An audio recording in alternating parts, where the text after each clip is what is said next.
And I've had a lot of people ask me about my craft table, so I thought I'd just take a minute and show it to you.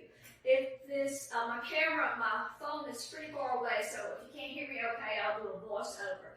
But this is a table that I bought a couple of years ago, and it's a countertop height.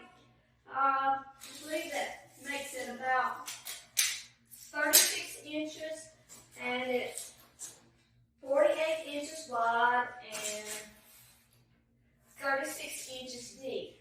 The thing that I like about this, I don't know about you, but when I work, I just can't sit down. I usually do that standing. It's sort of like ironing. I just can't do it sitting down. Because too, as I get older, sometimes I have to have the strength, in my arms, and that's easier when I'm standing up. So I did get a couple of stools that are kind of bar height in case, I want to sit here and look at something. I don't really sit here and work, but if I've got my laptop in here and I need to look up something or doing a Facebook Live, I can sit like that.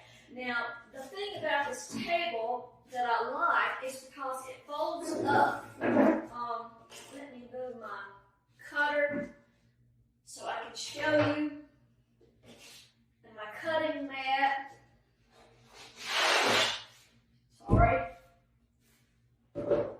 So it folds up. It's not really a drop leaf, but you can make it smaller. So you can just fold that over like that. And then these legs,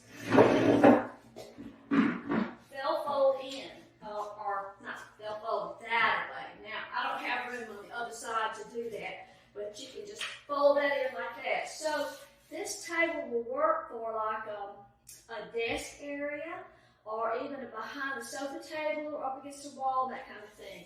But anyway, so you pull that back out, both legs, and then you just fold the table back down, and you actually could serve 4 people. If you needed an extra table, in your kitchen or living area when you have company, you could sit 4 people at this table.